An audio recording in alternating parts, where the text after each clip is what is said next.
চিন্তা ভাবনা লক্ষ্যকে সামনে রেখে অনুষ্ঠিত হতে চলছে আগামী সাদর আমন্ত্রণ। সবাইকে ৫১তম রাজ্যস্তরীয় বাল বৈজ্ঞানিক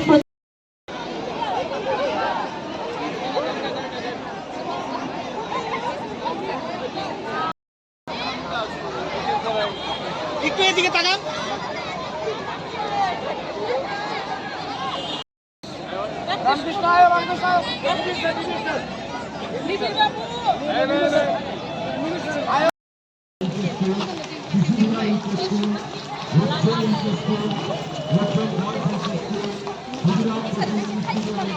আপনাদের সামনে দিয়ে ৫১তম রাজ্যস্তরীয় বাল বৈজ্ঞানিক প্রদর্শনী যেটা শেষ হবে এবং আপনারা প্রদর্শনীটা দেখবেন।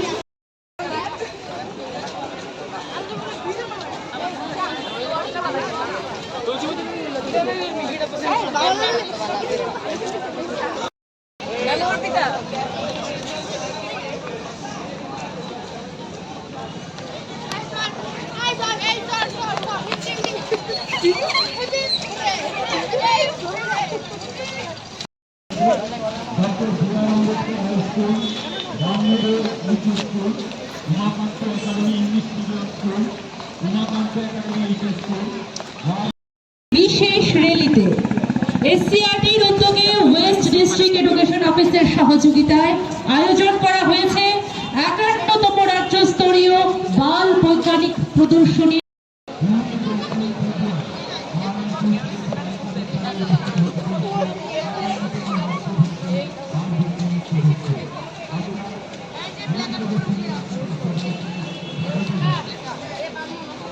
প্রতি বছরের মতো এই বছরও আমরা আয়োজন করতে চলেছি ৫১তম রাজ্যস্তরীয় বাল বৈজ্ঞানিক প্রদর্শনী। আগামী ২রা এবং ৩রা ফেব্রুয়ারি তুলসীবতী বালিকা বিদ্যালয়ে এই এক্সিবিশন অনুষ্ঠিত হবে।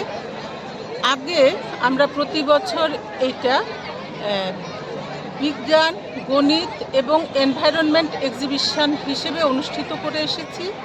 এই বছর এনসিইআরটি এনইপি 2020 রিকমেন্ডেশন অনুসারে নাম পরিবর্তন করে বাল বৈজ্ঞানিক প্রদর্শনী করেছে। যেমন রাজ্য স্তরে যদি হয় এটা রাজ্যস্তরীয় বাল বৈজ্ঞানিক প্রদর্শনী, জেলা স্তরে জেলাস্তরীয় বাল বৈজ্ঞানিক প্রদর্শনী, এটা যখন ন্যাশনাল লেভেলে হবে তখন রাষ্ট্রীয় বাল বৈজ্ঞানিক প্রদর্শনী। বাল বৈজ্ঞানিক কথাটার অর্থ হচ্ছে আমাদের যে ছাত্রছাত্রীরা আছে এদেরকে আমরা খুদে বিজ্ঞানী হিসেবে মনে করছি।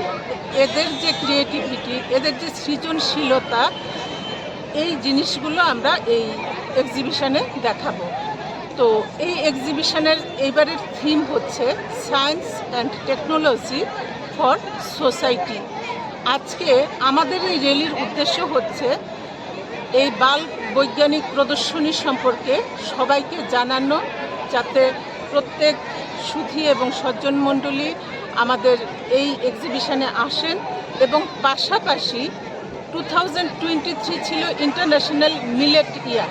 আমরা সারা বছর ধরে মিলেট সম্পর্কে সচেতনতার জন্য নানা ধরনের প্রোগ্রাম করেছি এবং এইবার সায়েন্স এক্সিবিশনেও থাকবে আমাদের মিলেট সম্পর্কিত seminar, millet for sustainable planet.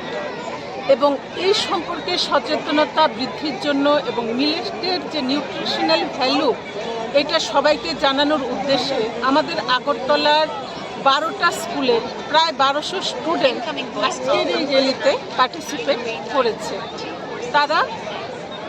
তাদের প্রত্যেকের হাতে প্ল্যাকার্ড আছে এবং প্ল্যাকার্ডে বিজ্ঞান মেলার উদ্দেশ্য বা এক্সিবিশনের উদ্দেশ্য এবং পাশাপাশি মিলেট সম্পর্কে সচেতনতা বাড়ানোর চেষ্টা আমরা করেছি। আমার নাম Ambalika Dutta, deputy director SCERT.